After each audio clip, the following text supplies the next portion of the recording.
The Soviet Union produced some of the deadliest snipers in history during the Second World War. They hit the flag! While other armies treated snipers as specialized units, the Soviets turned sniper training into a mass production system.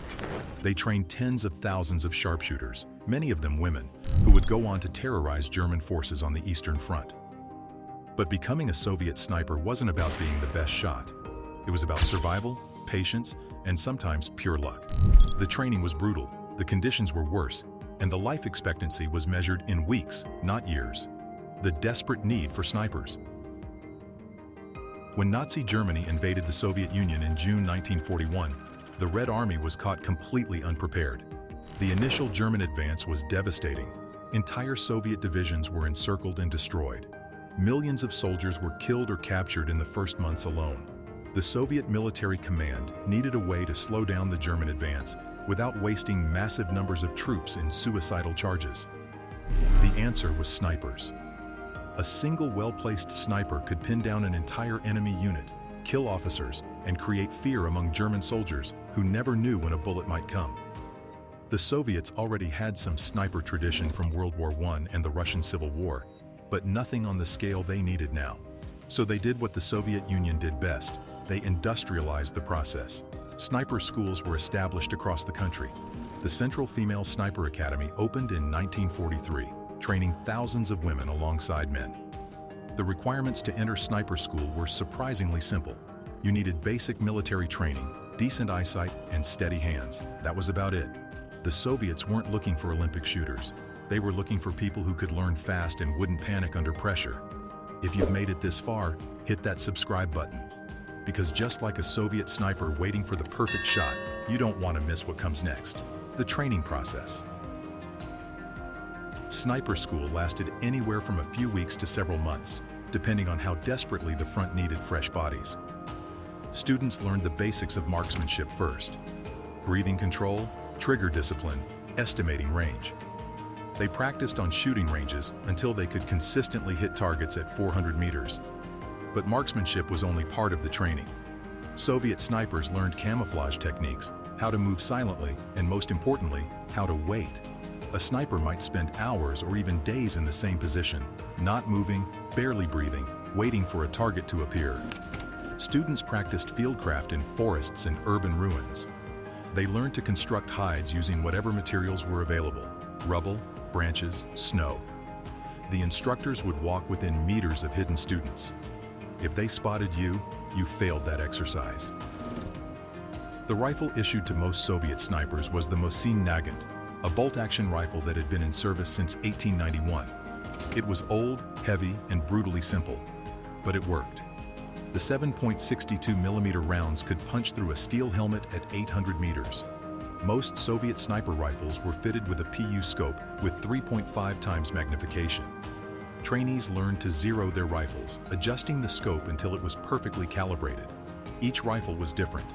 A sniper needed to know their weapon intimately: how it performed in cold weather, how the barrel heated up after several shots, how wind affected the bullet at different ranges. They also learned German, not fluently but enough to understand commands and radio chatter. Many snipers worked in pairs, with one acting as a spotter. The spotter would use binoculars to locate targets, estimate range, and watch for enemy snipers. The final test was live fire exercises against moving targets. Only after passing these would a trainee receive their sniper badge and assignment to a frontline unit. Life at the front. Arriving at the front was a shock for new snipers. The training couldn't prepare them for the reality of combat. The Eastern Front was a meat grinder. The scale of destruction, the constant artillery barrages, the piles of frozen corpses. It broke many soldiers in their first days. Soviet snipers operated in several ways. Some worked alone, others in pairs or small teams. They moved to forward positions before dawn, often crawling hundreds of meters to reach a good hide. Then they waited. A sniper's job was to kill high-value targets. Officers were priority, identified by binoculars, better uniforms, or the way other soldiers deferred to them. Killing an officer could throw an entire unit into confusion. Machine gunners were another priority target. Artillery observers, radio operators, anyone whose death would disrupt German operations. The average engagement distance was between 300 and 400 meters. Close enough for a reliable shot, far enough to make escape possible. Soviet snipers were taught to take 1 or 2 shots maximum, then relocate. Staying in one position after firing was suicide. German counter-sniper teams would zero in on muzzle flash and return fire within seconds. Winter warfare added another layer of difficulty. Temperatures dropped to -30 or 40 degrees Celsius. Snipers lay in snow for hours, their bodies slowly freezing. Frostbite was common.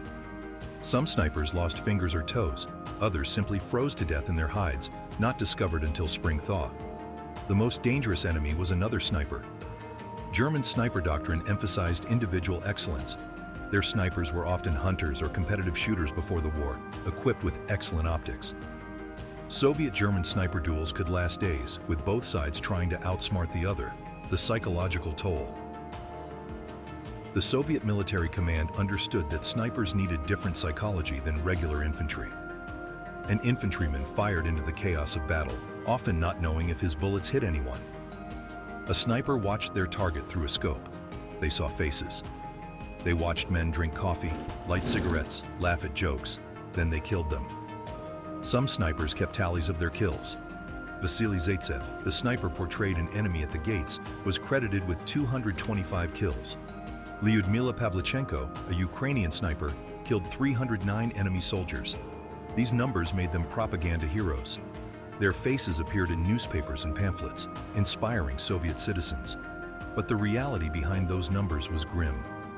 Many snipers struggled with what they were doing. Diary entries from Soviet snipers reveal loneliness, depression, and moral conflict. Rosa Shanina, who killed 59 German soldiers, wrote about her isolation and how army life wrecked everything around her. The Soviet command strictly forbade keeping diaries, but some snipers did anyway. These diaries show the human cost of the sniper's role, the nightmares, the difficulty connecting with other soldiers, the sense of being fundamentally changed by the work.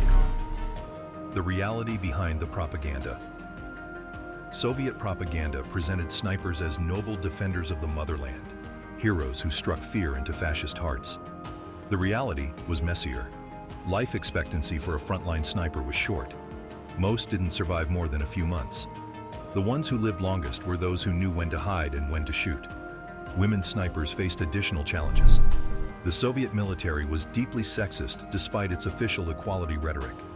Women snipers dealt with harassment, assault, and commanders who didn't take them seriously.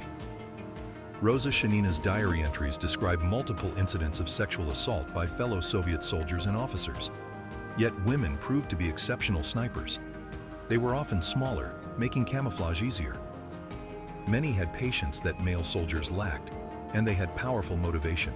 German forces had killed their families, destroyed their homes, and invaded their country. The Soviets trained approximately 2,000 women as snipers during the war.